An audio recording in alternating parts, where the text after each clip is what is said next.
Buat narik pembeli, biasanya ya, para pemasar atau sales produk itu nawarin beragam keuntungan. Dari diskon, sampai keuntungan ini itu, supaya konsumen mau beli, mau belanja produk atau jasa yang dia tawarin. Banyak sih yang akhirnya tergiur. Emangnya begitu? Yeah.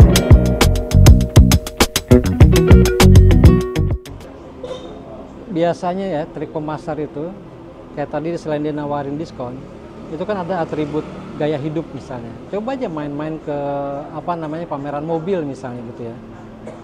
Kak, cocok nih ya buat pakai ke kantor. Cocok juga pakai buat jalan-jalan gitu. Cocok buat keluarga muda. Ini buat gaya hidup memang sedang tren seperti sekarang gitu ya. Sasaran pemasar itu ketika dia menawarkan ke konsumen, maka dia sudah mengukur tuh bahwa konsumen ini tampak sekilas bahwa dia ini punya kemampuan untuk membeli. Nah, ini kalau di dalam istilahnya bisnis ya atau ekonomi itu dikenal dengan ability to pay.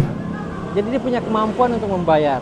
Katakanlah benar ya, buat konsumen itu punya kemampuan untuk membayar. Artinya gini, dia punya tabungan, artinya dia punya disposable income, pendapatan yang dia bisa belanjakan, itu katakanlah 400 juta.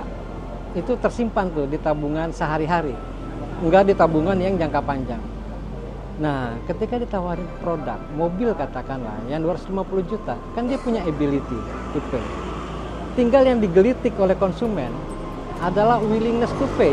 Itu yang akan digelitik ke konsumen itu adalah willingness to pay. Ya, willingness to pay itu apa?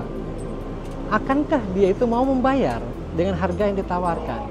Nah, ini konsumen hati-hati dengan gaya-gaya atau trik rayuan gombal para penawar itu gitu. Apa? Dia harus punya sistem proteksi.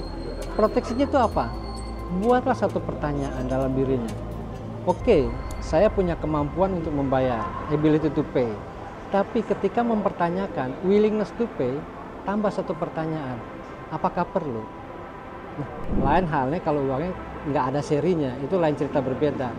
Jadi hati-hati dengan tawaran dari para pemasar. Kita harus cermat saat berbelanja.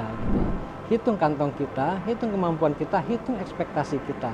Dan jangan lupa selipkan pertanyaan, apakah perlu saya membeli barang itu walaupun saya mampu? Pada prinsipnya yang penting adalah eling lan waspada.